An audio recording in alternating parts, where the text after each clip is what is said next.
sur la terre, tout lui est soumis. à jamais, À jamais. oh, dans le ciel, Dans les cieux, oh, dans le ciel, sur la terre, oh, sur la terre, tout lui est soumis. à jamais, À jamais. oh, dans le ciel, Dans les cieux, dans le sur ciel, la terre, oh, sur la terre, tout lui est soumis. À jamais. oh, kumamara yo, kumama, kolo Yesu, kolo ya bomoy, kolo ya bomoy nangai, moy nangai. Kolo kumamara yo Yesu, kumama, kolo Yesu, kolo ya bomoy, kolo ya bomoy nangai, moy nangai. Oh, tumba mara yo Yesu yo kumama. Kolo Yesu, Kolo ya bomoy, ya ya bomoy. boinanga. Oh, dans les cieux, dans les cieux, oh, dans les cieux, Sur la terre, sur la terre, tout lui est soumis. à jamais, À jamais. oh, dans le ciel, Dans les cieux, dans le ciel, sur la terre, oh, sur la terre, tout lui est soumis. À jamais. oh, kumama na yo, kumama, kolo kumama, kolo Yesu, kolo kumame, kolo yabo moy nangai, Boinanga. nalobi kumama, kumama, oh kumama, kolo Yesu, kolo kumama, Kolo yabo. kumama, moy nangai. Boinanga. Kolo kumama na yo, Mama. kumama na yo, Kolo Yesu. kolo kumame, kolo kumama, ah, dans le ciel, Dans les cieux, dans le ciel, sur la terre, sur la terre, tout lui est soumis. tout lui est soumis, à jamais, oh, dans le ciel, Dans les cieux, ah, dans le ciel, sur la dans terre, le ciel, dans le ciel, tout lui est soumis, à jamais, à jamais. kumama na yo, hallelujah, kumama na yo, ah, kumama na yo, oh, kumama na yo,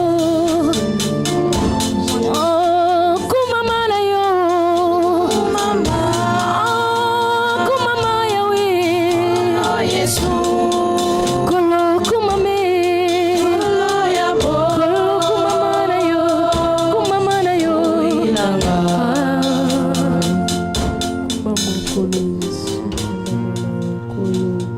Nous nous inclinons dans la prière. Éternel Dieu, c'est vrai, dans le ciel, sur la terre et sous la terre, tout est soumis en ton nom, Seigneur. Cet après-midi, nous sommes là, ô Dieu, dans ces cultes d'adoration et de louange pour t'adorer, pour te bénir, te glorifier. Nous voulons, Seigneur, nous réjouir en toi. C'est vrai, c'est toi qui as ôté notre malédiction et tu nous as donné ta bénédiction. Tu as ôté notre mort et tu nous as donné ta vie, Seigneur. Nous bénissons ta royauté parce que tu es le roi de rois, tu es le maître de maîtres. Tu es le Dieu de notre héritage, le Dieu de notre bénédiction, Seigneur. Nous bénissons ton nom, Seigneur. Parce que tu nous as dit, je suis allé vous préparer une place. Et je reviendrai vous chercher. Sois béni, Seigneur. Nous t'aimons, Jésus. Oui, je t'aime, Seigneur de gloire. Reçois la louange, Seigneur. Nous voulons, Seigneur, que tu puisses bénir ta parole éternelle, ô Dieu. Nous voulons recevoir ta parole encore, Seigneur de gloire. Cet après-midi, ô Dieu, sanctifie ta parole parce qu'elle est la vérité, ô Dieu. Merci de disposer nos cœurs à recevoir ta parole. Nous voulons la recevoir comme venant de toi. Avec ton doigt, écris cette parole dans nos cœurs. C'est vrai, en vertu du pouvoir que tu nous as conféré, Seigneur. J'élève l'étendard de la croix de Jésus sur cette assemblée. Je plaide le mérite du sang de Jésus sur cette assemblée. Et je paralyse toute action du monde de ténèbres, de près tout comme de loin, contre des serviteurs et des servants de Dieu dans cette assemblée, contre des hommes et des femmes, contre des jeunes gens, contre des enfants. Nous le déclarons nul et non avenu au nom de Jésus. Nous paralysons toute action de la sorcellerie. Nous brisons toute action de l'occultisme. Nous annulons toute déclaration faite contre ton peuple dans cette église. Nous le déclarons nul et non avenu au nom de Jésus.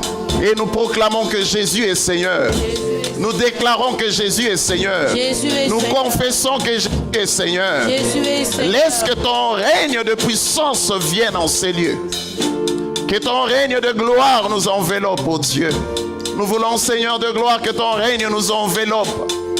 C'est toi, n'est-ce pas, qui nous a transférés du royaume de ténèbres jusqu'à ton admirable royaume de lumière.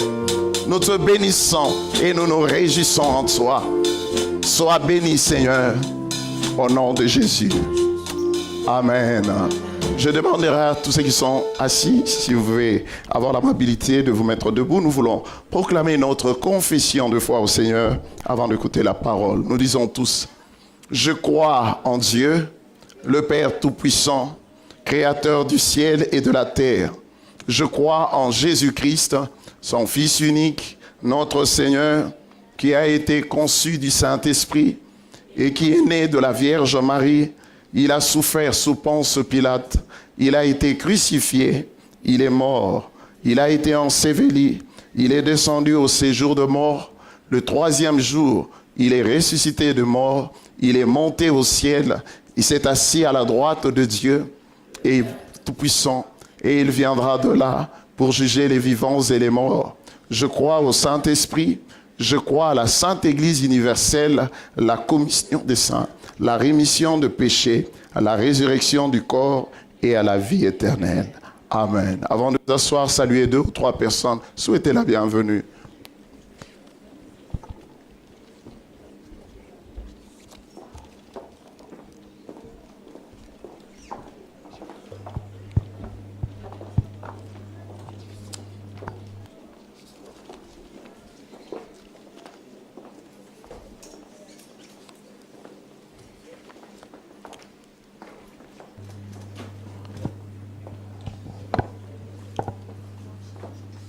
Jésus est bon, amen. Jésus est bon, amen.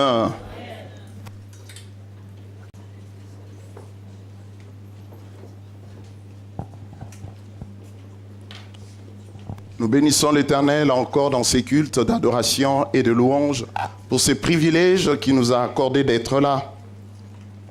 La Bible déclare qu'il renouvelle sa bonté chaque matin. Et c'est un privilège d'être dans sa présence. Amen. Êtes-vous fiers d'être des enfants de Dieu? Êtes-vous fiers d'être des enfants de Dieu? Lui, il est fier de nous. Alléluia. La Bible déclare, car Dieu a tant aimé le monde qu'il a donné son Fils unique. Pour notre salut, il a donné tout ce qu'il avait de précieux, de meilleur, parce qu'il a estimé que nous étions meilleurs.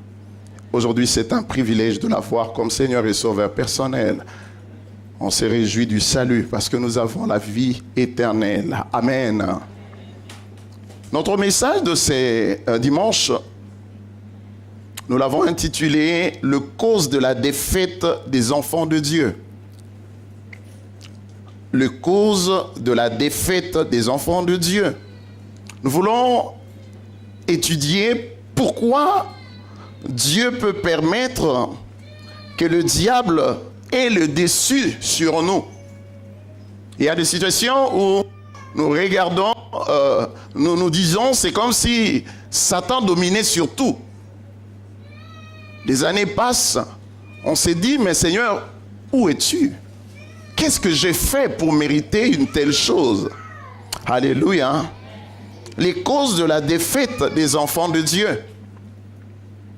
Il y a certaines personnes qui méritent de bien suivre cette étude. Parce que Dieu veut vous donner des réponses peut-être à certaines de vos préoccupations. Voilà pourquoi c'est important de suivre. Nous allons lire dans Matthieu au chapitre 5, l'évangile selon Saint Matthieu, chapitre 5.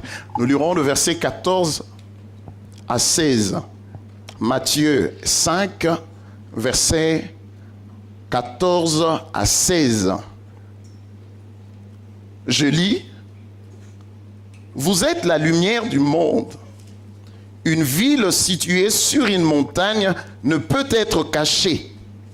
Et on n'allume pas une lampe pour la mettre sous le boisseau, mais on la met sur le chandelier et elle éclaire tous ceux qui sont dans la maison. Que votre lumière luise ainsi devant les hommes, afin qu'ils voient vos bonnes œuvres et qu'ils glorifient votre Père qui est dans le cieux. Quelqu'un peut dire Amen. Jésus nous dit que nous ne pouvons pas nous cacher. Pourquoi nous ne pouvons pas nous cacher? Eh bien, c'est parce que nous sommes la lumière du monde. Et il est dit qu'une ville située dans une montagne ne peut être cachée. Un chrétien ne peut pas se cacher. Vous pouvez être dans un métro, dans un avion, mais celui qui sert le diable vous reconnaîtra. Tout simplement parce que notre lumière est appelée à luire. Notre lumière est appelée à luire partout où se manifeste la puissance de ténèbres. C'est pour ça que le diable nous attaque. Le diable nous attaque parce que lorsque notre lumière commence à luire, nous produisons des bonnes œuvres qui le gênent. Voilà pourquoi le diable nous attaque. Satan n'aime pas les bonnes œuvres. Parce que Satan sait que le but de bonnes œuvres, c'est que, comme nous l'avons lu dans Matthieu 5 au verset 16e, c'est que les hommes voient les bonnes œuvres et le glorifient. Le but de toutes bonnes œuvres, c'est que les hommes se tournent vers Dieu et le glorifient. Satan est que Dieu soit glorifié. Satan déteste que Dieu soit glorifié. Il déteste cela et c'est pourquoi dès que nous nous levons avec la lumière de l'esprit et que nous commençons à poser de bonnes œuvres, Dieu commence à être glorifié et Satan nous remarque et il commence à nous attaquer directement. Parce que les bonnes œuvres le dérangent. Alléluia. Alors, j'aimerais vous dire que où que vous soyez, Satan vous attaquera. Où que vous soyez, l'ennemi vous attaquera. Il n'y a pas un endroit où on puisse se cacher. Tout simplement parce que le but que Satan s'est donné, c'est que Dieu ne soit pas glorifié. Satan s'est donné comme but, comme objectif, que Dieu ne soit pas glorifié. Les enfants de Dieu que nous sommes là pour élever le nom de notre Dieu et le glorifier dans notre église, le glorifier dans notre maison, le glorifier dans notre lieu de travail, partout où nous sommes. Nous sommes appelés à glorifier notre Dieu. Et nous trouvons le but, c'est de glorifier le nom de notre Dieu. Et c'est ça que Satan déteste. C'est pourquoi Dieu, nous ayant placés comme la lumière qui luit dans le ténèbre, on ne peut pas nous ignorer. C'est impossible. Alors, arrêtez de vous poser des questions. Mais je n'ai rien fait. Mais pourquoi tous ces gens m'en veulent? Tu arrives dans un endroit, les gens te détestent pour rien. Parce que tu es la lumière. Et cette lumière dérange le monde de ténèbres. Alléluia. Alléluia. Tu peux m'aider à dire à ton voisin, c'est un privilège d'être assis à tes côtés, parce que je suis la lumière.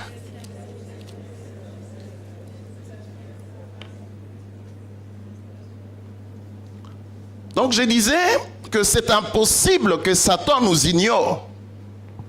C'est impossible que les sorciers vous ignorent. C'est impossible que les occultistes vous ignorent. C'est pour ça que nous devons bien nous préparer au combat. Parce que le combat est réel. Paul nous dit, nous n'avons pas à lutter contre la chair et le sang, mais contre la domination, contre le principauté, contre le prince de ces mondes de ténèbres, contre des esprits méchants dans le lieu céleste. Et nous serons toujours vainqueurs si nous marchons selon le trace de Jésus-Christ. Dites Amen. Où que nous soyons, nous ne pouvons pas nous cacher, parce que Jésus a dit que nous sommes la lumière du monde. Amen. Le premier point que nous pouvons noter de la cause de la défaite des enfants de Dieu, c'est que j'ai dit que cette défaite ne peut être qu'apparente. Je répète. La première cause, je souligne bien que cette défaite ne peut être qu'apparente. Pourquoi? Eh bien, c'est parce que ça peut être une preuve venue de Dieu. Alors c'est apparent parce que l'épreuve a un terme. Dieu a une leçon qu'il veut nous apprendre. Et ça semble comme si Satan dominait sur nous. C'est ce que je dis, c'est que cette défaite ne peut être en premier temps qu'apparente. Parce que ce n'est pas, ce n'est qu'une preuve qui nous vient de Dieu. Derrière cette épreuve, il y a la main de Dieu. Nous savons cela dans le cas de Job. Allons voir dans Job au chapitre 1, au verset 1 jusqu'au verset 12e. L'histoire de Job illustre bien ce que je suis en train de dire. Cette épreuve ne peut être qu'apparente. Mais quand tu essaies de regarder cette épreuve, peut-être tu te trouves dans cette épreuve, tu te dis, mais c'est Satan qui a le contrôle. Je suis en train de subir. Mais ça peut être une épreuve. Nous lisons Job. Tu peux lire Job, chapitre 1, verset 1 à 12. Il y avait dans le pays d'Uth un homme qui s'appelait Job. Et cet homme était intègre et droit. Il craignait Dieu et se détournait du mal. Il lui naquit 7 fils et 3 filles.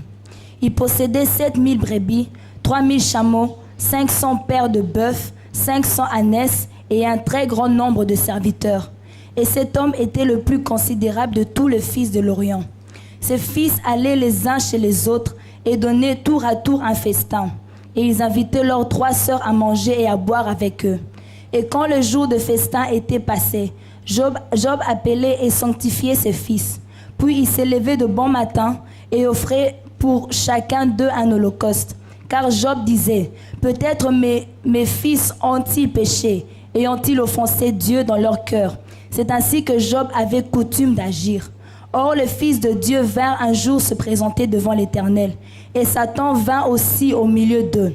L'Éternel dit à Satan, d'où viens-tu? Et Satan répondit à l'Éternel, de parcourir la terre et de m'y promener. L'Éternel dit à Satan, as-tu remarqué mon serviteur Job? Il n'y a personne comme lui sur la terre. C'est un homme intègre et droit, craignant Dieu et se détournant du mal. Et Satan répondit à l'Éternel, est-ce d'une manière désintéressée que Job craint Dieu? Ne l'as-tu pas protégé, lui, sa maison et tout ce qui est à lui? Tu as béni l'œuvre de ses mains, et ses troupeaux couvrent le pays. Mais étends ta main, touche à tout ce qui lui appartient, et je suis sûr qu'il te maudit en face. L'Éternel dit à Satan, voici tout ce qui lui appartient, je te le livre, seulement ne porte pas la main sur lui. Et Satan se retira de devant la face de l'Éternel. Amen. Amen. C'est une histoire étonnante. Mais la première chose que nous devons constater, c'est que lorsque nous faisons l'analyse dans la vie de Job, il dit que c'était un homme intègre et droit. Il craignait Dieu et se détournait du mal. C'est la raison pour laquelle Dieu l'a béni. C'était un homme fort riche, car il avait un grand nombre de serviteurs. Il avait 7 fils et 3 filles. Il avait tellement de moyens que tout le jour, ses enfants faisaient de festins. Mais voici que, comme je vous ai dit, qu'on ne peut pas se cacher. Satan, sa présence était là, et voici ce que Satan lui-même déclare au verset 9. Satan déclare et répondit à l'Éternel, et c'est d'une manière désintéressée que Job craint Dieu. Alléluia. Job a remarqué et Satan a remarqué que Dieu a béni Job.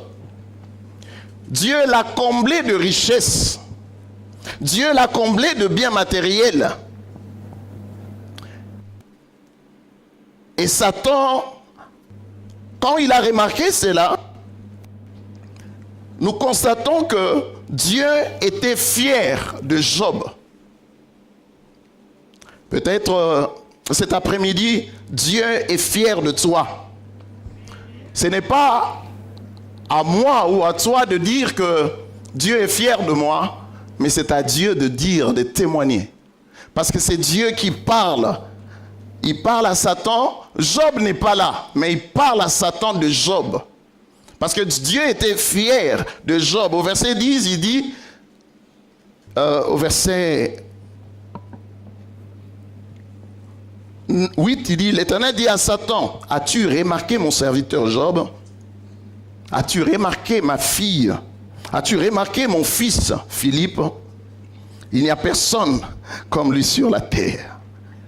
C'est un homme intègre et droit, craignant Dieu et se détournant du mal. Témoignage devant le monde invisible, parce que Job n'est pas là. C'est ce que Dieu fait pour nous tous. Dieu témoigne en notre faveur. Donc il y a ici quelque chose que j'aimerais que vous constatez. C'est au verset 10. Qu'est-ce que Satan constate? Le verset 10, il dit, Satan dit, ne l'as-tu pas protégé, lui, sa maison et tout ce qui est à lui? Tu as béni l'œuvre de ses mains et ses troupeaux couvrent le pays. Amen. Dieu, il dit, Dieu, tu l'as protégé, lui, sa famille et tout ce qui lui appartient. Donc Satan était là, mais il ne pouvait pas toucher à quoi que ce soit qui appartenait à Job. Parce que la vie de Job était protégée. La maison de Job était protégée. Le bien de Job était protégé. C'est sûr, Satan est venu à plusieurs fois essayer, mais il n'arrivait pas. Parce que la Bible déclare, si l'Éternel garde la maison, c'est qu'il la garde en vain. Dieu sait bien protéger ce qui est à nous. Amen. Et Satan s'est rendu compte qu'il n'avait pas le pouvoir de toucher à ce qui appartenait à Job. Satan le remarque, il dit, il est tellement intègre et droit que tout ce qui lui appartient, tout ce que tu lui as donné comme richesse, tu protèges cela. C'est pour dire que vous qui êtes dans les affaires, qui avez de bien, sachez que Satan ne peut rien faire. Il ne peut pas toucher à tout ce que Dieu vous a donné. Mais la condition, c'est d'être intègre avec Dieu, d'être correct avec Dieu. Dieu protégera et Satan ne peut même pas toucher vos enfants. Alléluia. Si vous avez de bien, écoutez-moi bien, vous avez de bien, vous avez des enfants, tout ce que vous avez de précieux, que Dieu vous a donné, si vous êtes correct avec Dieu, Dieu va protéger. Alléluia. Il va protéger votre travail. Satan lui-même l'a remarqué. Il a essayé, mais il ne pouvait pas toucher. Vous êtes protégé par Dieu. Donc Job était en sécurité, lui, toute sa maison, ainsi que tous ses biens. Quand nous lisons dans le psaume 91 au verset 1, le psalmiste dit, c'est lui qui demeure sous l'abri du Très-Haut, repose à l'ombre du Tout-Puissant. C'est lui qui n'est pas de passage, il demeure sous l'abri du Très-Haut, repose à l'ombre du Tout-Puissant. Donc il est important que nous soyons sous l'ombre du Tout-Puissant. C'est ça la sécurité que nous devons avoir. Alléluia. Tu peux lire le psaume 27, lis le verset 4 à 5. Le psaume 27, c'est un texte que j'aime beaucoup. Il parle de la protection. La protection. Verset 4 à 5, tu peux lire. Je demande à l'Éternel une chose que je désire ardemment. Je voudrais habiter toute ma vie dans la maison de l'Éternel. Non, le psaume 27, verset 4 à 5. C'est ça. Psaume 27. Oui. Attends. Non, lis d'abord le verset 5 de psaume 91. C'est ça que j'avais en tête. Le verset 5 de psaume 91. Tu ne craindras ni la terreur de la nuit, ni la flèche qui vole le jour, ni la peste qui marche dans les ténèbres, ni la contagion qui frappe en plein midi. Alléluia. Tu vois, quand Dieu protège, il n'y a pas la place pour la crainte. Le diable peut essayer ses manigances, mais parce que Dieu a la main mise sur ta maison, sur ta vie, sur tes enfants, sur tes biens, il dit, tu ne craindras rien. Il n'y aura pas la place pour la crainte. Maintenant, au psaume 27, verset 4 à 5, oui, maintenant tu peux lire. Il dit, je demande à l'Éternel une chose que je désire ardemment. Je voudrais habiter toute ma vie dans la maison de l'Éternel, pour contempler la magnificence de l'Éternel et pour admirer son temple. Car il me protégera dans son tabernacle au jour du malheur. Il me cachera sous l'abri de sa tente. Il me lèvera sur un rocher. Amen. Il dit, je demande à l'Éternel pas deux choses, une chose que je désire ardemment. Je voudrais habiter toute ma vie dans la maison de l'Éternel, pour contempler la magnificence de l'Éternel et pour admirer son temple, car il me protégera dans son tabernacle au jour du malheur. Il me cachera sous l'abri de sa tente. Il parle de la protection pour dire que la protection ne vient pas dans des fétiches. Hello. N'allez pas chez les féticheurs pour aller chercher la protection. Je me rappelle une fois, j'étais au Canada. Il y a une sœur ici à Bruxelles m'avait demandé de rendre visite à son frère. Je suis allé parler avec son frère. On a prié, je lui ai présenté le Seigneur et tout, mais il ne voulait pas, et vous savez, les gens qui connaissent beaucoup le français, qui ont beaucoup étudié, ils ont toujours des explications à tout. Bon, je l'ai parlé, puis je suis parti. Je ne savais pas que le gars revenait de vacances de l'Afrique et il avait le fétiche qu'on lui a donné. Mais le fait qu'il a permis qu'on puisse prier dans sa maison, et quand je suis parti, il a été dérangé par ces histoires. Il a essayé parce qu'il avait un rituel qu'il faisait chaque soir et chaque matin, qu'il devait se prosterner, prendre ses histoires et faire ses incantations. Quand il a essayé, il s'est retrouvé de mains bloquées et de pieds bloqués. Il ne pouvait même plus bouger. Et quand il est sorti dans cet cercle, et tout s'est débloqué. Il a eu peur, il a fini par avouer à sa femme. Et ils ont appelé après moi. Je suis arrivé, au lieu de m'expliquer clairement la situation, il a commencé à dire non, j'ai besoin que tu me parles de Jésus. J'ai dit parler de Jésus. Il a dit bon, ok, on a commencé à parler et tout. J'ai dit on peut prier. Il dit oui, il peut prier pour moi. J'ai besoin de la prière. Et à ma grande surprise, quand on a commencé juste à élever le nom de Jésus, cette scène s'est répétée, et il a commencé à trembler, et c'est plus tard qu'il m'a avoué, voilà pasteur, ce qui est arrivé, et tout et tout. Et on a prié pour sa délivrance, et elle est sortie de choses. Sa femme ne savait pas que dans cette maison qu'elle habitait, et c'était un appartement, on est allé dans des placards faire sortir de fétiches dans des coins que la femme ne soupçonnait même pas. Mais il passait l'aspirateur chaque jour, juste pour nous aider à comprendre qu'il y a des choses qui se passent. Tout ce que vous voyez n'est pas ce qui existe. Dites Amen. Il dit, il me protégera. Donc la protection vient de Dieu. Alléluia.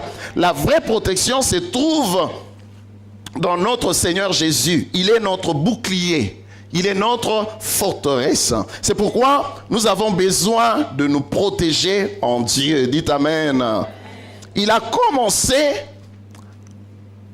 Quand j'ai tourné le dos, il a commencé à se refroidir. Et quand on s'est refroidi, et ces choses-là reviennent. Alléluia. Voilà pourquoi quand on s'attache à Dieu, on doit être à fond avec le Seigneur. Donc c'est la protection de Dieu qui est la vraie protection. Et Job, dans Job 1 au verset 10 où nous avons lu, Satan ne pouvait rien contre Job. Parce que Job était protégé par Dieu. Tout ce qui lui appartenait était protégé par Dieu. Dieu protégeait. Allons voir dans Colossiens 3, versets 3 à 4. L'épître aux Colossiens. Tu peux lire, s'il te plaît.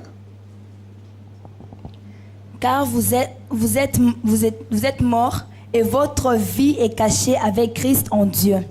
Quand Christ, notre vie, paraîtra, alors vous paraîtrez aussi avec lui dans la gloire. Amen.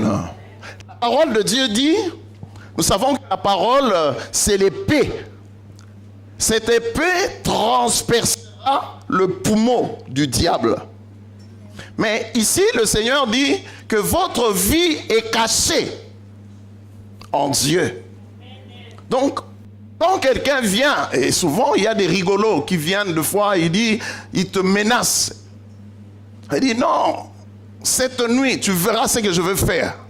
Mais quand tu es un vrai enfant de Dieu, parce que la Bible dit que vous êtes morts et votre vie est cachée avec Christ en Dieu. Ma vie est cachée avec Christ en Dieu. Alors pour me toucher, tu dois toucher d'abord Dieu, Christ, et après tu vas me toucher. Donc quand quelqu'un te dit ces genres de bêtises, et que tu connais Dieu, voilà pourquoi c'est important de connaître la parole, tu peux lui dire clairement, tu ne peux rien contre moi, je ne veux rien voir de tout ce que tu as décidé de faire, parce que tout ce que je peux voir, c'est la gloire de Dieu. Alléluia, alléluia. Mais quand nous voyons la vie de Job, nous voyons par après que la suite du livre de Job n'est pas aussi heureuse. Nous voyons que plus tard, Job a commencé à souffrir. Mais si vous lisez le chapitre 2 du livre de Job, vous allez vous rendre compte que la première chose qu'il a faite, il a perdu toute sa richesse. La deuxième chose, il a perdu tous ses enfants. Et c'est là que les choses nous dépassent. Mais comment Dieu protège? Satan a remarqué. Comment se fait-il que là, il a perdu tous ses 10 enfants? Voilà pourquoi on dit souvent, parler de Job et vivre Job sont deux choses différentes. Alléluia. La troisième chose, il est lui-même tombé malade. Où était son Dieu? Il est tombé malade. Et au verset 9 du chapitre 2 de Job, sa femme lui dit, Dieu et meurt. Mais Job connaissait Dieu. Job aimait Dieu. Il dit non, je ne peux pas maudire Dieu. Parce que c'est lui la source de ma bénédiction. Et puis après, nous voyons les 3 amis de Job sont venus dire à Job, tu as péché, c'est pourquoi tu es puni par Dieu. Non, Job n'avait pas péché. C'est là que nous comprenons qu'il y a des situations de foi, on passe vite en jugement. Parce que nous ne connaissons pas le tenant et les aboutissants de la situation que la personne traverse. Nous ne connaissons pas son intimité avec Dieu. On accuse à tort et à raison. Pour dire que si ma vie est droite devant Dieu, la situation difficile que je vis, ça peut être une épreuve. Laissez-moi vous dire que lorsque quelqu'un est dans le malheur, souvent ce que les gens font, c'est chercher le point faible de la personne. En lisant le livre de Job, vous verrez comment les gens sont méchants. 3 personnes sont venues en tour de rôle pour le convaincre qu'il devait se repentir. Et pourtant, Job n'avait pas péché. Tout se passe dans le monde invisible. J'insiste que tout ce que nous voyons n'est pas tout ce qui existe. Tu vois quelqu'un malade, tu vois quelqu'un passer des moments difficiles, des situations compliquées. Mais la source vient de quelque part. Tout s'est passé dans le monde invisible. Job ne savait pas qu'il était le champ de bataille entre Dieu et Satan. Alléluia. Mais le point capital de ces combats, j'insiste en tout cas, ça s'est passé dans le monde invisible. C'est que l'action de Satan sur la vie de Job était limitée. Dieu lui a dit, au verset, je crois au verset 11e,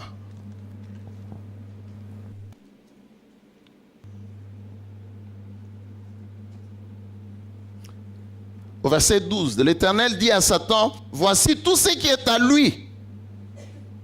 Tout ce qui lui appartient, je te le livre. Seulement, ne porte pas la main sur lui. Et Satan se retira devant la face de l'Éternel. Il n'a pas chômé. Dieu avait donné à Satan tout ce qui appartenait à Job, sauf à sa vie. Juste pour dire que Satan est limité. Satan ne peut pas aller au-delà de limites que Dieu lui a assignées. Dites Amen. C'est pour dire que l'action de Satan dans la vie de Job était très limitée et Dieu autorisait Satan d'avoir une main mise mais limitée. Pour dire que vous êtes enfant de Dieu, peut-être vous passez un temps de crise. Vous êtes convaincu que dans votre vie, vous n'avez rien à vous reprocher. Mais j'aimerais vous dire que l'épreuve est pour un temps limité. Écoutez-moi bien, Satan ne touchera pas à tous les domaines de ta vie. Il a des limites que Dieu lui a assignées. La Bible dit, ne dit-elle pas que le malheur atteint souvent le juste, mais l'Éternel en délivre toujours. Et l'exemple de Job est un cas typique pour nous faire comprendre que Satan, dans le cas de l'épreuve, ne peut nous toucher si Dieu lui en donne l'autorisation. Ne dites pas que Satan est fort. Ne dites pas que les sorciers sont forts. Que ce soit Satan, que ce soit ses démons, que ce soit des sorciers qui sont derrière des situations que tu traverses, tu dois savoir une chose. En tant qu'enfant de Dieu, tant aussi longtemps le diable n'a rien à te réclamer, tout ce qui t'arrive, n'est-il pas écrit dans toutes ces choses, nous sommes plus que vainqueurs. Pourquoi? Parce que rien n'échappe au contrôle de notre Dieu. Alléluia. Mais Dieu, qui a voulu nous faire passer à l'épreuve pour manifester que vous êtes toujours à lui. Il permet, la Bible dit, qui dira qu'une chose arrive sans que je l'ai permis? Il ajoute, c'est Dieu qui permet de bonnes choses, tout comme de mauvaises choses. Alléluia. Regardons dans l'évangile de Jean 19, versets 10 à 11. Tu peux lire Jean 19, versets 10 à 11.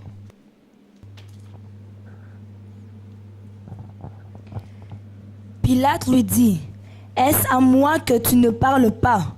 Ne sais-tu pas que j'ai le pouvoir de te crucifier et que j'ai le pouvoir de te relâcher? » Jésus répondit, « Tu n'aurais sur moi aucun pouvoir si ne t'avait pas été donné d'en haut. C'est pourquoi celui qui me livre à toi commet un plus grand péché. » Amen. Amen. Ici, nous voyons dans ce texte, selon le contexte, que Jésus était dans un temps difficile. Pilate a commis l'erreur parce que Pilate était ignorant. Ici, Pilate, c'est le symbole du diable. C'est le symbole du mal. Il dit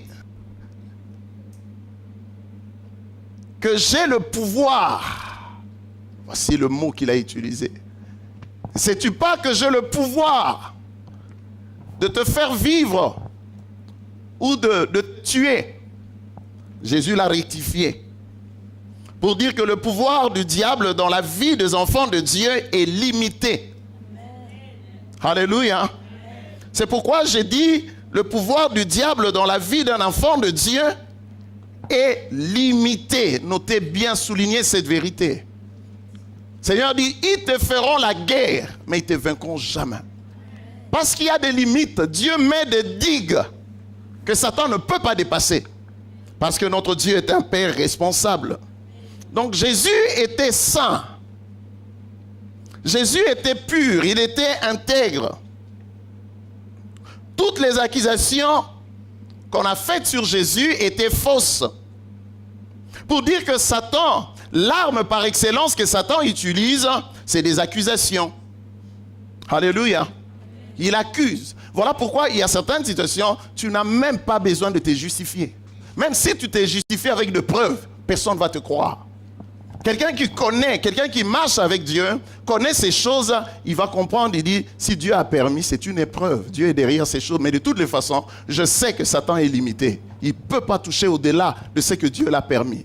S'il y a des choses qu'on me reproche, si je sais que c'est vrai, je règle ces choses, j'avance. Parce que je connais comment le diable travaille. Est-ce que quelqu'un comprend ce que j'ai dit? Mais le troisième cas de notre défaite apparente, c'est lorsque Dieu veut nous briser. Le brisement.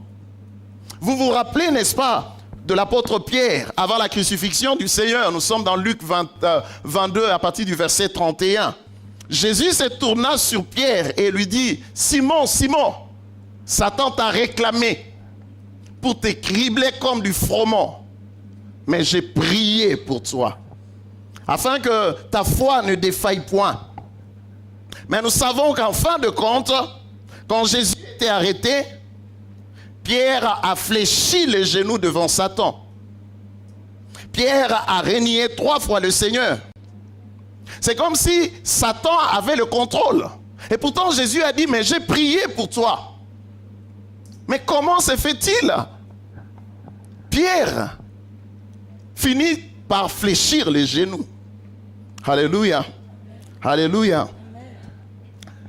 Et par la suite de temps, Jésus était crucifié et Jésus était enterré.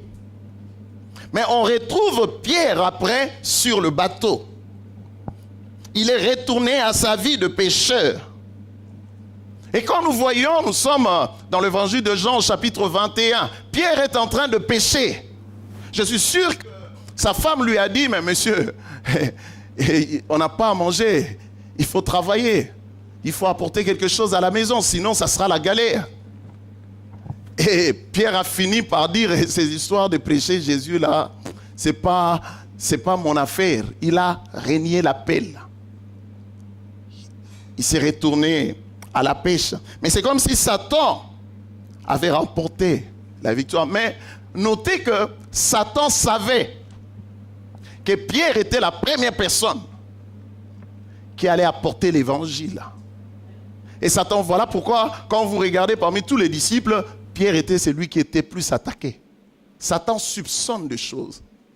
Voilà pourquoi il y a des attaques que tu ne peux pas te comparer. Tu regardes dans ta famille, pourquoi seulement moi? Si on n'est pas conscient de ce que Dieu a mis en nous, Satan est conscient. Satan soupçonne. Satan, vous savez, c'est un vieux routier. Ça fait 6000 ans qu'il est dans la carrière. Le même Satan que nous chassons aujourd'hui, c'est lui qui a fait des troubles à David et c'est lui. Donc c'est quelqu'un qui sait, il connaît. Il regarde et il dit, mais c'est petit-là, depuis sa naissance, c'était déjà bizarre. Il y avait des choses bizarres. Il a observé, il regarde, il voit les anges que Dieu a mis à ta disposition. Ça le dérange. Mais il fait tout pour te compliquer les choses. Mais Dieu, qui est sage, il permet que tu sois brisé. C'est le plan de Dieu de te briser. Donc Dieu était en train de briser Pierre. Alléluia. Alléluia. Parce que Dieu voulait que Pierre puisse commencer à compter sur Dieu et non pas sur lui. Il nous arrive, on s'est dit, tu as le focus sur toi, sur tes dons, sur tes talents, sur ton intelligence, sur tes capacités. Oui, il y a l'appel de Dieu. Oui, il y a la mission de Dieu. Il y a la main de Dieu sur toi. Dieu regarde et dit, je ne peux pas l'utiliser. Voyez-vous, Dieu résiste aux orgueilleux. Il fait grâce aux humbles. Dieu veut vous utiliser, mais Dieu regarde, il y a l'orgueil. Et Dieu voit, mais non, moi, selon mes principes, je ne peux pas utiliser un orgueilleux. Qu'est-ce que Dieu fait? Il te fait passer par le brisement. Mais Dieu utilise le diable pour te briser. Mais quand tu ne connais pas comment Dieu travaille, tu es ignorant de méthode de Dieu, tu te dis, mais c'est Satan. Satan est en train de m'écraser, des sorciers. Et dit, non, Osée dit, mon peuple est détruit parce qu'il lui manque la connaissance. On se pose des questions de fond, on dit, mais Seigneur, qu'est-ce que j'ai fait? Je n'ai pas commis de péché. Seigneur, les gens me collent des étiquettes, mais toi tu sais. C'est ce que Jérémie a dit dans Jérémie, au chapitre 12, versets 1 à 5. Il dit à Dieu, tu es trop juste pour que je puisse contester avec toi. Mais cependant, laissez-moi te faire un constat. J'ai vu les méchants prospérer. J'ai vu les gens qui sont donnés au mal avancer, aller loin, réussir. Mais toi, tu me connais. Tu sais comment je marche avec toi. Mais pourquoi ces situations? Pourquoi ces situations? Pourquoi tu laisses Satan avoir le dessus sur ma vie? Au verset 5, Dieu lui répond, il dit, Jérémie, si tu marches avec le piéton, ils te font parler. Qu'est-ce que tu feras quand tu vas marcher ou courir avec des chevaux? Pour dire que mon ami, c'est que tu appelles épreuves qui te font parler. Je le compare avec des piétons. Mais au lieu de parler, exerce-toi avec des piétons. Peut-être tu vas prendre l'élan, la vitesse, parce qu'il y a des chevaux qui sont là, que j'ai déjà préparés, qui sont en route. Et c'est comme ça que Dieu travaille avec ses héros. Dieu est en train de le briser parce que tu es orgueilleux. Quand tu ouvres ta bouche, tu parles de toi. Je suis intelligent. Je suis la plus belle. Je suis le plus beau. Je suis élégant. Moi, Dieu dit, je ne peux pas utiliser les orgueilleux. Je résiste aux orgueilleux. Mais je fais grâce aux humbles. Donc voilà pourquoi Dieu va vous taper jusqu'à ce que nous soyons brisés. Et c'est par là qu'il utilise le diable pour nous briser. Aide-moi à dire à ton voisin, Dieu utilise Satan pour te briser. On peut penser que Satan a la victoire. Mais je suis là pour te dire que Satan n'en a pas. Il n'a pas le pouvoir. Parce que c'est une méthode que Dieu utilise pour notre brisement, pour que nous commençons à dépendre de Dieu. Ça peut être très dur. Si tu n'as pas saisi la leçon de Dieu la première fois, la deuxième fois, ça peut être très fort. Parce que Dieu veut, Dieu t'aime, Dieu te connaît. Nous avons vu le dimanche passé que Dieu connaît le projet qu'il a formé sur toi. Il dit projet de paix et non de malheur. Et nous avons souligné qu'il n'y a pas de place pour le malheur dans le projet de Dieu. Mais le problème, c'est que Dieu t'aime. Dieu te connaît. Dieu veut t'utiliser. Dieu veut te bénir. Mais Dieu regarde, il voit l'orgueil. Il voit que tu es encore rempli de toi. Dieu veut te vider de toi-même pour qu'il puisse te remplir. Dieu ne peut pas te remplir tant aussi longtemps que tu es imbibé de toi-même. Dites amen. Oh, dites bien amen, quoi. Donc Dieu veut t'amener à dépendre de lui. Mais tant aussi longtemps nous ne comprenons pas ces choses, la situation se complique. Alléluia. Alléluia. Dieu cherche des hommes. Dieu cherche des femmes à utiliser. Dieu veut bénir. Il dit la moisson est grande, mais il y a peu d'ouvriers. Priez le maître de la moisson pour qu'il envoie des ouvriers. Alléluia. Donc nous devons apprendre à compter et à dépendre de Dieu. Peut-être c'est votre cas pendant que je parle. Dieu vous cherche. Dieu veut vous utiliser. C'est pourquoi il vous brise encore. Écoutez, vous ne comparez pas votre vie avec qui que ce soit. Tu es unique. Dieu ne fait pas des copies. Vous m'entendez? Dieu ne fait pas des copies. Tu es unique. Dieu, la preuve en est que chaque personne a ses empreintes, ses propres empreintes. Pour dire que Dieu ne fait pas de copies. Donc c'est que tu dois comprendre que si tu vois dans ta vie, j'insiste pour ces points, que le diable n'a rien à te réclamer. Mais des situations que tu traverses apparaissent comme si Satan avait dessus sur toi. Dis-toi que Dieu est en train d'utiliser Satan pour me briser.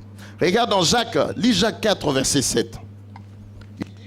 Je lis, soumettez-vous donc à Dieu. Résistez au diable et il fuira loin de vous. Amen. Amen. Le secret de faire fuir le diable, c'est de reconnaître la leçon de Dieu, nous humilier devant lui, alors le Seigneur va nous toucher. Il dit, soumettez-vous donc à Dieu. Je commence juste par me soumettre à Dieu, soumettre à la volonté de Dieu, soumettre à la parole de Dieu. Je soumets ma vie à la parole de Dieu. Le diable va fuir de lui-même. Souvent, nous ne comprenons pas ces choses. On est là, on est rebelle avec Dieu, on marche dans la désobéissance, mais nous voulons chasser Satan. Nous voulons le résister. Ça n'arrivera pas, ça ne marche pas comme ça. Parce que Dieu veut que nous puissions marcher dans l'obéissance. Car Dieu bénit l'obéissance. Alléluia. Le deuxième point, c'est les causes proprement dites de la défaite parmi les enfants de Dieu. Les causes proprement dites de la défaite parmi les enfants de Dieu. La première cause, c'est ce que j'appelle les conseils de Balak à Balaam. Le conseil de Balak à Balaam. Lisons Apocalypse 2, versets 12 à 14.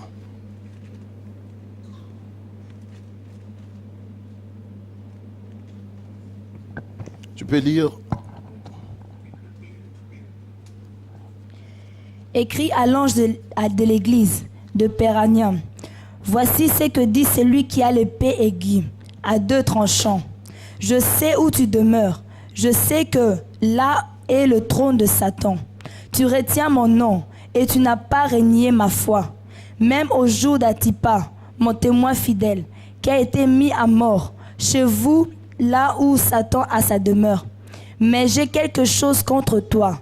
C'est que tu as là des gens attachés à la doctrine de Balaam, qui enseignait à Balak à mettre une pierre d'achoppement devant les fils d'Israël, pour qu'ils mangeassent des viandes sacrifiées aux idoles et qu'ils se livrassent à l'impudicité. Amen. Verset 16, jusqu'au verset 16. De même, toi aussi, tu as des gens attachés pareillement à la doctrine de nicolaïste. C'est que je hais. Réponds-toi donc, sinon je viendrai à toi bientôt, et je les combattrai avec le paix de ma bouche. Amen. Amen. La première cause de la défaite proprement dite des enfants de Dieu, c'est lorsque le peuple de Dieu se met à suivre le conseil de Balaam. Dans Apocalypse 2, où nous sommes, ce texte nous décrit quels sont ces conseils. Mais j'aimerais d'abord, avant d'en arriver là, que nous comprenions une chose. Au verset 13 là, il dit, je sais où tu demeures. Je sais que là est le trône de Satan. Alléluia. Il dit, je sais où tu demeures, mais je sais que là est le trône de Satan. Il dit, il n'y a pas que des anges là où vous êtes. Vous êtes à l'église du Seigneur, dans l'église de Pergame. Mais il est précis qu'il y a le trône de Satan. Parce qu'il y a des gens de foi. Tu vois, quelqu'un s'élève, il dit, dans cette église, il y a des sorciers. Je quitte l'église. Mais c'est que tu es faible. Alléluia. Tu es la lumière. C'est les sorciers qui doivent te fuir. Alléluia. Mais ici, il parle, il dit, là, dans mon église, et si vous lisez au chapitre 1 d'Apocalypse, Dieu dit qu'il marche sur les 7 églises, y compris l'église de Pergame. C'était une église du Seigneur. Mais Dieu regarde, il ne parle pas seulement des anges. Mais il dit, c'est le trône de Satan. Satan a établi son trône à l'église de Pergame. Alléluia. Il dit, je sais que là est le trône de Satan. Mais il n'a pas dit de quitter cette église. Parce qu'aujourd'hui, on est devenu des comédiens, on s'élève, on quitte l'église. Dieu n'a rien dit, et on quitte, on cherche, et puis après, on est troublé, on n'est pas béni, on cherche à comprendre des choses. Frères et sœurs, Dieu est dans sa parole. Il dit, vous connaîtrez la vérité vous affranchira. Mais comment Satan peut avoir les enfants de Dieu sous sa coupe dans cette église. Mais le verset 14 nous donne la réponse.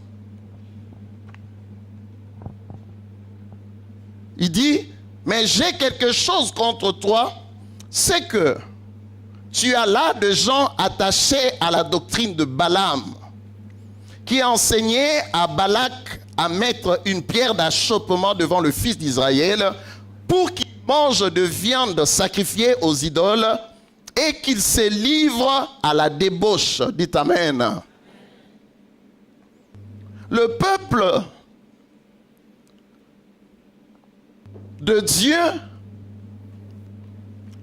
est en sécurité quand il marche dans le Seigneur. Satan va utiliser une méthode de dissuasion. C'est-à-dire que il va persuader des chrétiens de pécher contre Dieu. Parce que Satan sait, quand un chrétien se livre dans le péché, il est faible. À ce moment-là, toute la protection tombe. Et Satan qui rôde autour de ta vie comme un lion rugissant, et tu l'ouvres la porte parce que tu pèches contre Dieu, il t'attaque facilement. Tu deviens sa proie. Dites Amen. Regardons dans le livre de Nombres, vous allez comprendre ce que j'ai dit. Pour ceux qui veulent bien comprendre le contexte, quand il parle de doctrine de Balaam, vous pouvez à la maison lire le nombre 22 jusqu'au nombre 24. Mais lis au nombre 22, versets 2 à 6. Balak, fils de Tsippor, vit tout ce qu'Israël avait fait aux Amoréens. Et Moab fut très effrayé en face d'un peuple aussi nombreux. Il fut saisi de terreur en face des enfants d'Israël. Moab dit aux anciens de Madian, « Cette multitude va dévorer tout ce qui nous entoure, comme le bœuf brut, la verdure des champs. » Balak, fils de Tsippor, était alors roi de Moab. Il envoya des messagers auprès de Balaam, fils de Béor, à Pétor sous le fleuve dans le pays des fils de son peuple, afin de l'appeler et de lui dire, « Voici un peuple est sorti d'Égypte. Il couvre la surface de la terre, et il habite vis-à-vis de moi.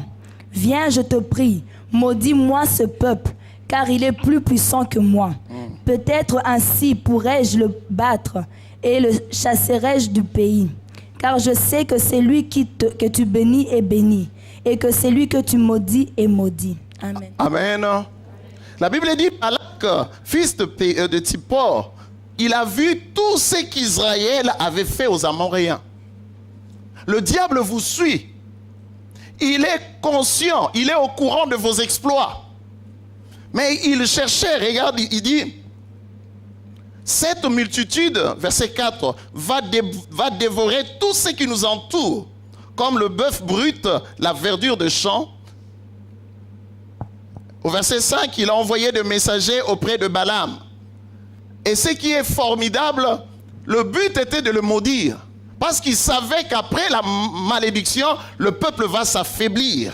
Mais regarde au verset 7 à 8 du chapitre 23. Chapitre 23, verset 7 à 8. Balaam prononça son oracle et dit, « Balak m'a fait descendre d'Aram. Le roi de Moab m'a fait descendre des montagnes de l'Orient. Viens, maudis-moi Jacob. Viens, sois irrité contre Israël. Comment maudirais-je celui que Dieu n'a point maudit? Comment serais-je irrité quand l'Éternel n'est point irrité? » Amen. Amen. Il dit, viens, maudis-moi. Celui que tu maudis est maudit. Celui que tu bénis est béni. Mais il vient, quand il ouvre la bouche, au lieu de la malédiction, c'est la bénédiction qui sort. Et il dit lui-même, comment maudirais-je celui que Dieu n'a pas maudit? Pour dire que Satan est limité. Satan ne peut pas, écoutez-moi bien, arrêtez d'écouter des charlatans qui vous disent des choses à tort et à raison. La Bible est claire.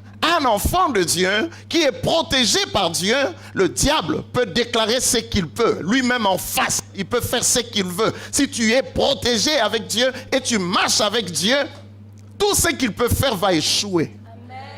Ici, c'est Balaam qui dit, comment maudirais-je celui que Dieu n'a point maudit? Comment serais-je irrité quand l'Éternel n'est point irrité? Et là, il commence à prophétiser. Il dit, je le vois du sommet du rocher. Je le contemple du haut de colline. C'est un peuple qui a sa demeure à part et qui ne fait point partie de nation. C'est un peuple à part, une nation sainte, une race élue. Mais à cette époque, le peuple est sédentaire. Ils n'ont même pas un territoire. Ils sont en train de errer. Mais Dieu montre à Balaam, et Balaam prophétise qu'ils ont leur demeure à part. Pendant qu'ils vivaient sous des tentes, il lui montre de belles maisons. Ça, c'est notre Dieu. Dites Amen. C'est un Dieu qui est fidèle à sa parole. Il protège son peuple. Alors, comme Balaam, il avait vu beaucoup d'argent que Balak lui avait promis, il a proposé maintenant à Balak. Il a dit, je sais ce qu'il faut faire. Il faut envoyer des filles. Ils vont attraper ces Juifs. Elles vont les entraîner dans la débauche. Il faut les amener à manger de viande sacrifiée aux idoles. Et en mangeant de viande sacrifiée aux idoles, ils vont renier leur alliance avec Dieu. Il faut le conduire à transgresser la parole de Dieu. C'est ce que le diable cherche. Satan cherche à vous amener, à vous conduire légalement à pécher contre Dieu, volontairement. Il dit, envoie juste vos belles filles les envahir. Comme des hommes aiment des femmes et de jolies femmes, vous allez les avoir. Parce que du côté de Dieu, vous ne pouvez pas les avoir. Mais avec des femmes, dites femmes. Ah, dites bien femmes, quoi. C'est la méthode de Balak à Balaam. C'est les conseils. Vous allez le voir. Laissez-moi parler de viande sacrifiée aux idoles. Combien de hommes aujourd'hui sont dans la légèreté à ce qui concerne la nourriture? Et je me dis, comment un homme marié peut rentrer avec un Tupperware, avec des viandes, avec la nourriture et venir manger chez lui à la maison? Et la femme aussi laisse entrer avec des Tupperware qui viennent de quelque part. Est-ce que je parle à quelqu'un? Ici en Europe, c'est bizarre.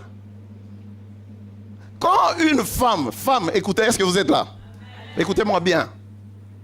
Si ton homme t'amène des Tupperware à la maison, c'est que tu es suspect. Soit tu ne sais pas préparer, soit tu ne prépares pas bien, soit ton homme, c'est un gourmand. En français, je ne sais pas dire, locoso.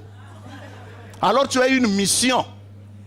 S'il faut apprendre à préparer, apprends à préparer. Tu es suspecté. Ta place est mise en jeu à cause de la nourriture. Dites Amen.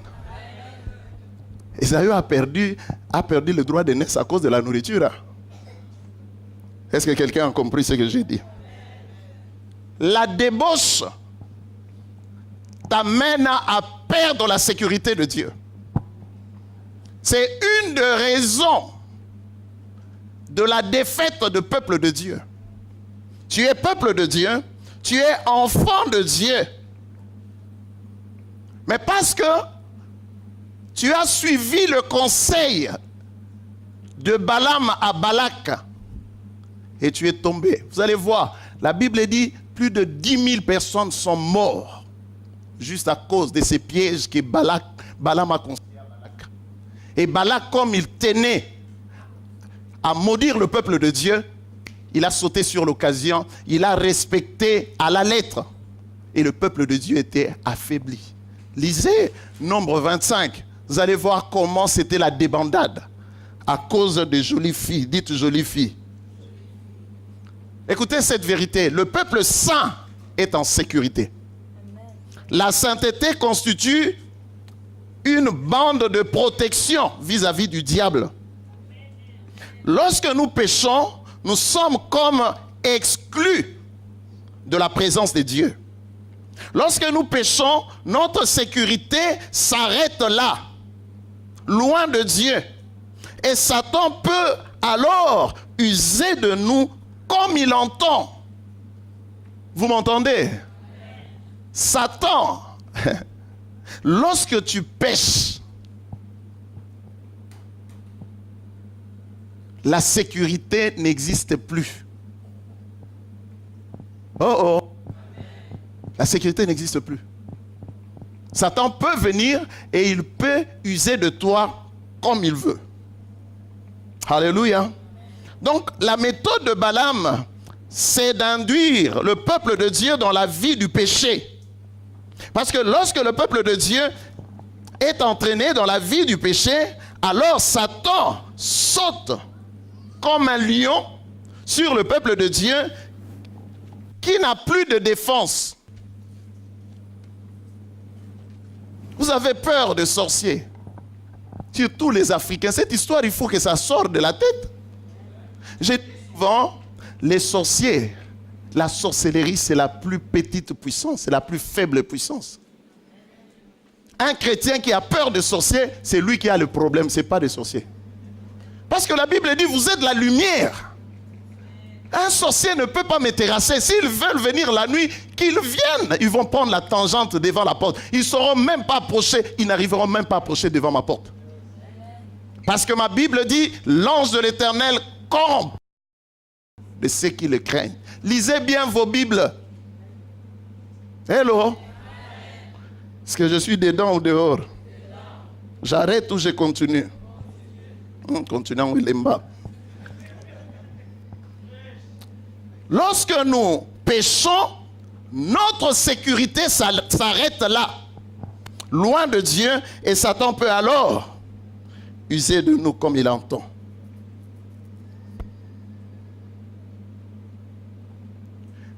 Regardez ce que la Bible dit dans Éphésiens 4. Lisons à partir du verset 27. Pourquoi les enfants de Dieu entrent dans des défaites, des choses? On s'est dit, des fois, si ce n'est pas l'épreuve voulue par Dieu, si ce n'est pas le brisement, soit c'est un problème de péché. Dites péché. Combien mangent aujourd'hui de viande sacrifiée aux idoles? Parce que lorsque le peuple de Dieu comprend cette vérité, ils deviennent prudents. Alléluia. Satan ne peut avoir le peuple de Dieu si et seulement si le peuple de Dieu s'engage dans la voie de compromis et de péché. En dehors de ça, niet, Satan ne peut pas t'avoir. Alléluia. Regarde ce qu'il dit dans Éphésiens 4. Lis à partir du verset 27.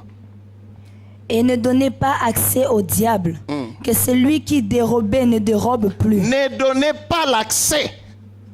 Qui peut donner l'accès au diable? C'est nous. Tu veux que le diable puisse t'écribler, jouer de toi. Tu veux que ta vie devienne une poubelle où Satan peut jouer comme il veut. Il peut inviter ses démons comme il veut. Il peut organiser des dîners comme il veut. Ne lui donnez pas l'accès. L'accès facile, c'est le péché. Alléluia. Oh, je sais, j'en aime pas entendre parler du péché à l'église. Mais Jésus n'est pas le ministre de péché. Dites Amen. C'est le péché qui nous affaiblit. L'église est faible aujourd'hui à cause du péché. Oh, dites Amen. C'est comme si je suis en train de prêcher dans une boîte de nuit. Je suis à l'église. Est-ce que les chrétiens sont là? Gloire au Seigneur. Tu peux continuer. Mais plutôt qu'il travaille en faisant de ses mains ce qui est bien, pour avoir de quoi donner à celui qui est dans le besoin. Qui ne sorte de votre bouche aucune parole mauvaise. Mais s'il y a lieu, quelques bonnes paroles qui servent à l'édification et communiquent une grâce à ceux qui l'entendent. N'attristez pas le Saint-Esprit de Dieu, par lesquels vous avez été scellés pour le jour de la rédemption. Que toute amertume, toute animosité, toute colère, toute clameur, toute calomnie et toute espèce de méchanceté disparaissent du milieu de vous. Soyez bons les uns envers les autres, compatissants, vous pardonnant réciproquement, comme Dieu vous a pardonné en Christ. Amen. Amen. Comment, Satan, tu as touché à cette fille de Dieu? Comment, Satan, tu as touché à cet homme qui sert le Seigneur?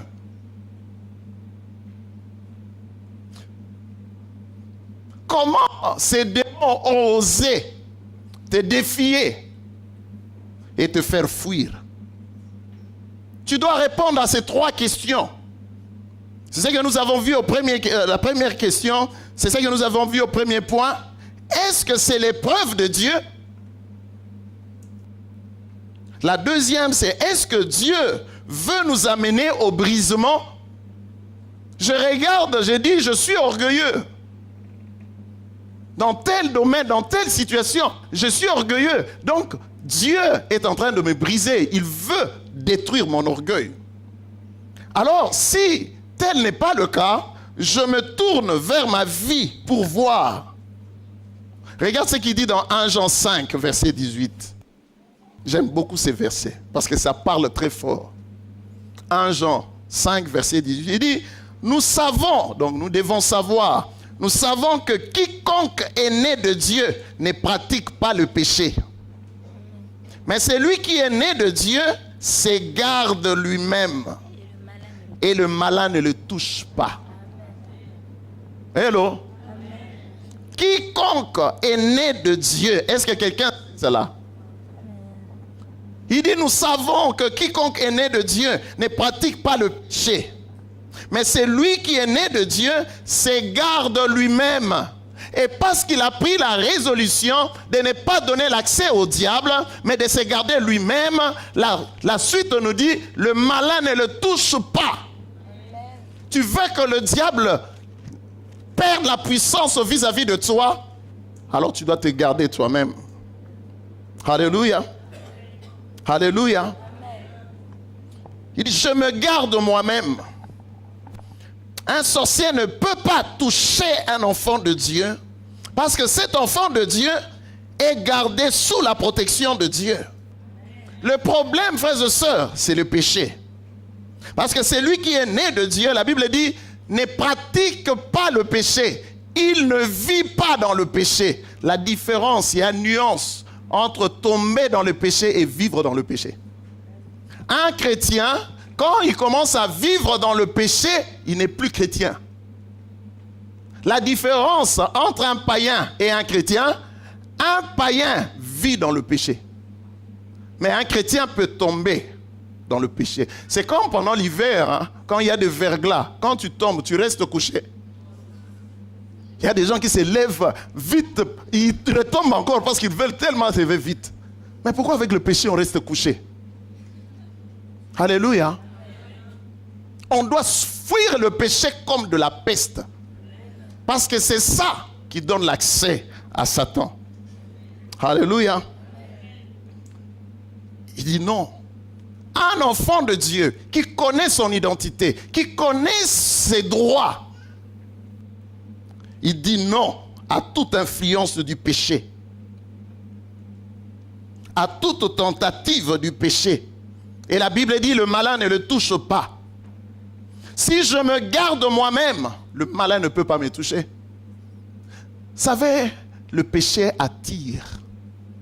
Le péché est bon. Dites Amen. Mais si ce n'était pas bon, pourquoi on le fait? Mais le péché a un salaire. Dites Amen. Amen. Le salaire du péché, c'est la mort. Dites Amen. Amen. Le salaire du péché, c'est la mort. Dites Amen. Amen. Les péchés payent très bien. Hello. Le péché paye.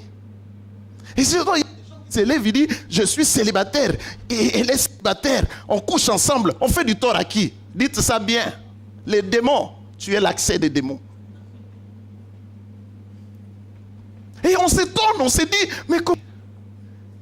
c'est la maison des démons. Dites Amen. Oh, Amen est malade. Dites Amen. Tu peux lire Romains 6, verset 13. Écoutez ces versets. Romains 6, verset 13. Frères et sœurs, c'est ces vérités qui nous aident à bâtir notre foi. Écoutez, nous sommes de pèlerins sur cette terre. Je l'ai dit, je le répète, un jour, quand vous serez au ciel, vous allez bénir Dieu pour moi.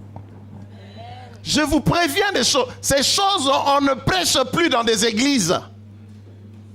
Parce que les gens sont venus, ils veulent de bénédiction. Écoutez, Dieu ne bénit pas en désordre. C'est la raison pour laquelle il y a des comédiens qui viennent, qui piétinent sur vous. Quelle guérison la Bible dit qu'il faut qu'on bagnataille. Et tu vas voir la personne gaillardement couchée là. Et les gens sont là, nombreux. C'est du cinéma. Quand je regarde ces choses à l'intérieur, il y a une colère.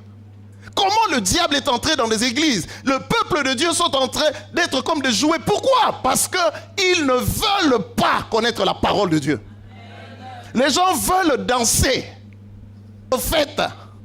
Mais Satan a peur de la parole. Parce que la parole, c'est Dieu lui-même. Il faut que ta vie soit battue sur le roc. Que la tempête peut venir. Tu vas dire comme Job, je sais que mon Rédempteur est vivant. Il s'élèvera le dernier. Les gens peuvent parler. Les gens peuvent critiquer. Les gens sont mauvais. Les gens sont méchants. Quand tu lis le livre de Job, c'est là que tu comprends. Tu dis, waouh. Les gens sont mauvais.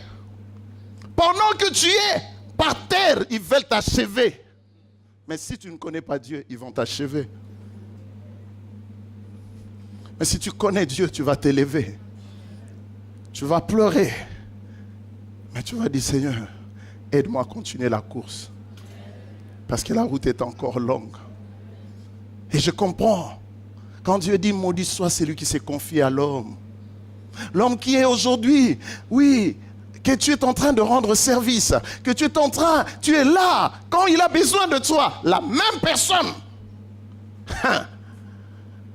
Quand tu apprends, tu dis, mais, naïepé, et c'est ça la vie chrétienne.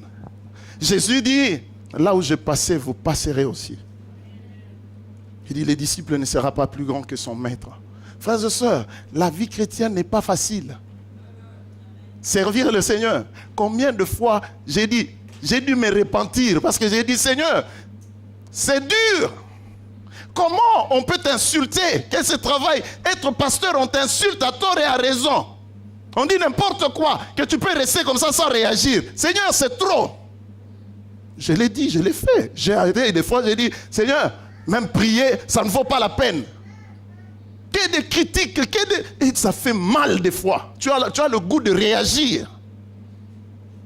Et tu entres dans la prière comme ça, le Seigneur dit, tu vas te repentir. Tu vois que tu es encore orgueilleux. Oui. Dieu m'a traité d'orgueilleux. Parce que j'en avais marre. J'ai dit, je veux réagir. La première personne qui osait, je vais lui donner un coup. La chair réagit. Je vous dis la vérité. Des fois, trop, c'est trop, ça fait mal. Tu dis, je vais réagir.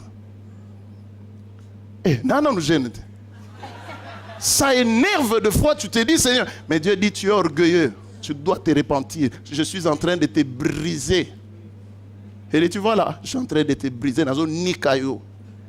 Il dit ces choses-là, je suis derrière, je suis en train de te briser. J'ai dit, waouh, je me suis repenti. Seigneur, pardonne-moi. Je suis lent à te comprendre, lent à suivre. Et il dit, qui dira que ces choses-là arrivent si je n'ai pas permis?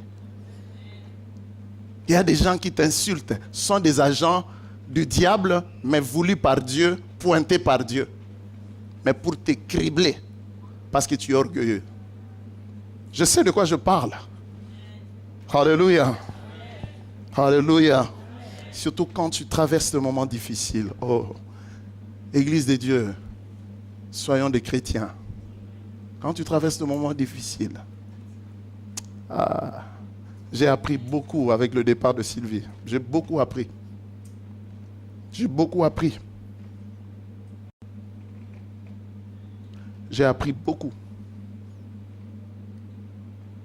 il faut connaître Dieu. Alléluia. J'insiste, il faut connaître Dieu. Tu connais beaucoup d'hommes, mais tu ne connais pas Dieu. Il n'y a que Dieu qui peut te donner la force de s'élever. Frères et sœurs, il y a épreuve et épreuve. Tu regardes, tu t'élèves, tu dis Seigneur, c'est quoi? Seigneur, qu'est-ce que je fais? Seigneur, qu'est-ce que tu veux m'enseigner? Seigneur, qu'est-ce que tu veux me dire? Seigneur, je veux prêcher quoi? Silence. Tout comme réponse, il te dit, je fais toutes choses à merveille. Seigneur, mais justifie. Il dit, justifie qui? Toi? Tu vois que tu es encore orgueilleux. Tu veux que je te justifie.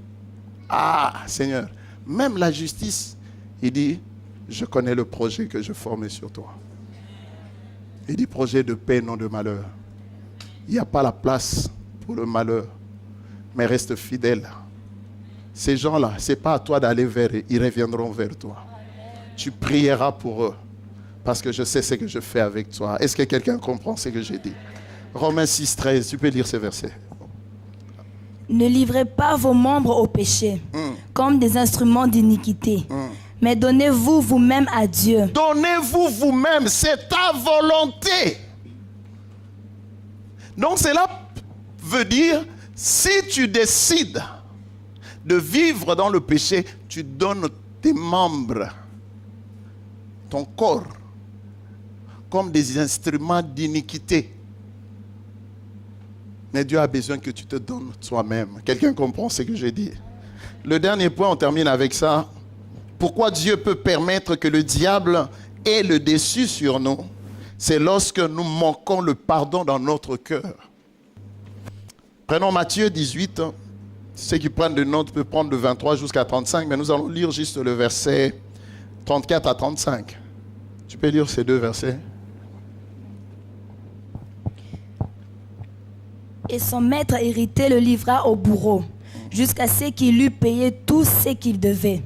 C'est ainsi que mon Père céleste vous traitera, si quelqu'un de vous ne pardonne pas à son frère de tout son cœur. Amen. Alléluia. Ici, au fait, c'est l'histoire d'un homme qui refusait de pardonner à son frère. La Bible dit que cet homme devait beaucoup à son maître. C'est ce que nous trouvons au verset 26. Lis le verset 26 à 27. Le serviteur se jetant à terre, se prosternant devant lui et dit, Seigneur, aie patience envers moi, et je te payerai tout. Ému de compassion, le maître de ce serviteur le laissa aller. Alléluia. Il devait beaucoup à son maître.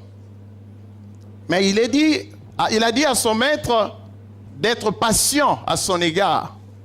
Mais son maître lui a pardonné. Mais la Bible dit, dès qu'il est sorti, il a croisé quelqu'un qui lui devait de l'argent. Je vais lire le verset 28 à 30. Après qu'il fut sorti, ce serviteur rencontra un de ses compagnons qui lui devait 100 deniers. Il le saisit et l'étranglait en disant, « Paye ce que tu me dois. » Son compagnon, se jetant à terre, le supplia, disant, « Aie patience envers moi et je te payerai. » Mais l'autre ne voulut pas. Et il alla le jeter en prison, jusqu'à ce qu'il eût payé ce qu'il lui devait. Amen. Vous voyez comment l'homme est méchant. Lui, il a demandé de la compassion. Mais on lui a accordé. Mais à son tour, il a traîné son ami jusqu'en prison. Regarde le verset 31. Lis le verset 31. Ses compagnons, ayant vu ce qu'il était arrivé, furent profondément attristés. Et il allait raconter à leur maître tout ce qui s'était passé. Alléluia. C'est là, au fait, nous ressemblons. Vous et moi, devons beaucoup à Dieu. Quand je regarde ma vie, comme je le disais tantôt, je vois combien de fois j'ai été l'objet du pardon de Dieu. Combien de fois Dieu m'a pardonné. Pour dire qu'un enfant de Dieu doit apprendre à pardonner les autres. Amen. Dites Amen. Un enfant de Dieu. Pierre a dit au Seigneur, Combien de fois pardonnerai-je à mon frère lorsqu'il péchera contre moi? 7 fois? Dieu dit, 7 fois, 77 fois. Alléluia. Pour dire que Dieu, si tu ne pardonnes pas, et c'est ce que nous voyons dans la fin de cette histoire, Dieu nous livre au tourmentateur. Il nous livre à Satan pour que nous soyons tourmentés. Qu'est-ce que je veux dire par là? En tant qu'enfants de Dieu, nous devons apprendre à vérifier notre cœur. Je sais, il y a beaucoup de choses qui se passent dans des familles. Il y a des gens qui ont été trahis, blessés, les gens qui ont connu des situations compliquées, des gens qui ont été méchants à ton égard. Mais ce n'est pas une raison de le haïr. Il faut pardonner. Alléluia. Parce que le diable attend une occasion pour sauter sur cette occasion et pour vous déchirer. Qu'est-ce que ton frère a fait que tu ne peux pas pardonner? Qu'est-ce que ton mari a fait que tu ne peux pas lui pardonner? Vous savez que parmi nous, cet après-midi, il y a des assassins. Vous savez qu'il y a des assassins ici? Hello? Oh, qui a dit non? Il y a des gens qui ont tué des enfants par avortement ici. C'est des assassins. Les pires assassins, c'est des gens qui tuent par l'avortement. Vous n'avez même pas donné l'occasion à cet enfant de vivre, d'entrer dans la vie. Vous l'avez tué. Qui sait si cet enfant allait être un président ou il allait changer l'histoire de votre famille? Mais à cause des criminels que vous êtes, vous l'avez tué. Il y a des assassins. Mais Dieu vous a pardonné, non? Mais pourquoi vous ne voulez pas pardonner à votre tour? Quand vous vous mettez à expliquer ce que la personne vous a fait. Oh, il y a Salanga Penza. Mais quand toi tu regardes quelque part, on dit, mais non, il y a Boumayote, mais toi tu as tué. Oh, dites amen, quoi. Je suis dedans ou dehors? Il y a des assassins. Si on ne t'a jamais appelé assassin, donc tu es ex-assassin parce que Dieu t'a pardonné. Est-ce qu'il y a des ex-assassins ici?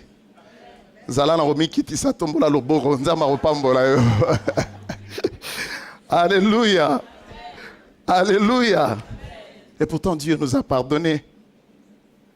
Quel est ce péché que tu ne peux pas? Quel est ce péché que ton père a commis? Que ta femme a commis? Que ton enfant a commis? Que tu ne puisses lui pardonner? Laissez-moi vous dire que le manque de pardon ouvre la porte de notre vie au diable. Le manque de pardon, laissez-moi parler dans le domaine sentimental un peu. Nous sommes de pèlerins, frères et sœurs. Oui, c'est vrai, il y a de méchancetés que nous avons vécues, ou vous avez vécu dans votre couple ou dans une relation quelconque, des trahisons et des choses, des personnes que vous avez fait du bien, des personnes que tu dis, parce que j'ai entendu quelqu'un une fois disait, il dit, même si Dieu venait ici me demander de pardonner, je ne veux pas pardonner ce qu'il m'a fait. Ça, c'est une porte grandement ouverte. Alléluia. Dans la prière de notre Père, on dit, pardonne nos offenses, comme nous pardonnons aussi à ceux qui nous ont offensés. Dieu dit, tu pardonnes, je te pardonne. Tu ne pardonnes pas, niet, moi aussi je ne te pardonne pas. Le pardon ouvre la porte aux démons.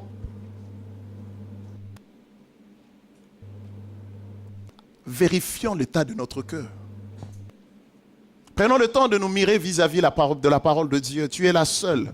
Tu dis, Seigneur, je ne veux que toi dans ma vie. Seigneur, j'ai besoin de toi. Je veux te connaître. Je vais aller loin avec toi. Je veux faire des exploits avec toi. Dieu dit oui. Mais regarde l'état de ton cœur. N'est-il pas écrit dans Proverbe 4. Garde ton cœur plus que tout, plus que ton compte en banque. Garde ton cœur plus que tout. Car c'est de là que viennent le source de la vie, c'est dans le cœur. D'où vient le meurtre? D'où vient de pensée d'adultère, de la fornication? C'est dans le cœur. C'est là qu'on prend des décisions. Je veux faire telle chose. Et on s'est dit, je suis libre. Tu n'es pas libre. Quand tu fais ces choses, tu es esclave. Soit tu es l'esclave de Jésus, soit tu es l'esclave de Satan. Dites amen, quoi? Vérifions l'état de notre cœur. Dieu nous aime. Il te connaît. Il veut aller loin avec toi. Mais il te demande de te mirer vis-à-vis de sa parole. Si on peut s'incliner dans la parole, dans la prière. Éternel Dieu, nous te bénissons. Nous te rendons grâce, Seigneur Jésus, pour ta parole, parce qu'elle est la vérité. Seigneur, à la lumière de cette étude, nous nous rendons compte que nous ne sommes pas parfaits devant toi. C'est pourquoi le diable se met parfois à agir avec puissance dans notre vie. Seigneur, je veux prier pour ceux qui passent par les épreuves, pour que tu les encourages, pour que tu les fortifies comme tu as fait avec Job. Job pouvait dire, mon Rédempteur s'élèvera le dernier. Parce qu'il est vivant, il s'élèvera le dernier. Seigneur, touche le cœur et donne la consolation par le Saint-Esprit. Seigneur, je voudrais prier au Dieu pour ceux qui sont touchés parce que tu es en train de le briser. Seigneur, pour qu'ils dépendent de toi, je prie que tu touches l'orgueil. Touche mon orgueil, Seigneur, pour que je puisse dépendre de toi. Je veux dépendre de toi. J'ai besoin de dépendre de toi. Seigneur, si je veux te servir, touche nos cœurs cet après-midi. Touche nos cœurs. Toi seul sais toucher là où il faut. La Bible déclare que c'est toi qui mets en nous le vouloir et le faire. Je veux prier, Seigneur, pour de frères et sœurs qui se sont laissés entraîner par le diable dans la vie du péché et qui aujourd'hui croupissent dans le chêne du diable par leur attitude, par leurs pensées, par leurs paroles, par de calomnie, par de médisance. Je te prie de le toucher, afin que l'action du diable soit arrêtée dans leur vie. C'est vrai, tu as payé pour nous. Tu nous dis et tu nous rappelles encore cet après-midi que nous sommes de pèlerins. Donne-nous d'être vrais. Seigneur, nous voulons nous présenter tels que nous sommes devant toi pour recevoir ta grâce et le secours dont nous avons besoin pour être protégés par toi. Tu es le bon berger, n'est-ce pas? C'est toi qui nous aimes. Tu es un bon papa pour nous, Seigneur. Aie pitié de nous, Seigneur. Nous savons que tu ne parles jamais en vain. Mais donne-nous d'être vrais, donne-nous d'être intègres, donne-nous de te connaître. Révèle-toi, ô Dieu. Nous nous soumettons à toi et nous bénissons ton nom. Au nom de Jésus. Amen, amen, amen. Merci, Seigneur.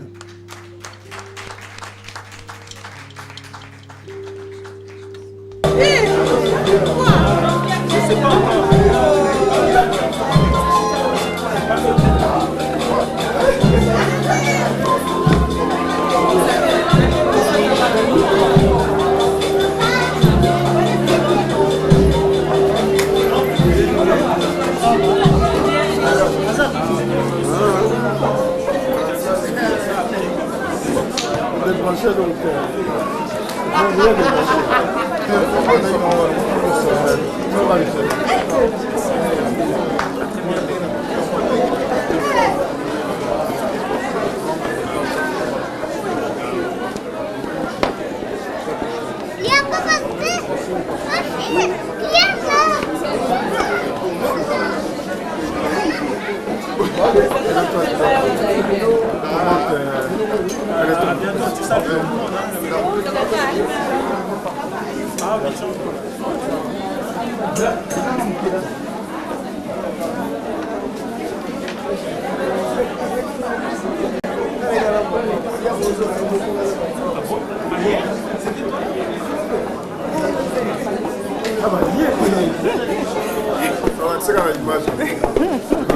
Un peu ces félicitations.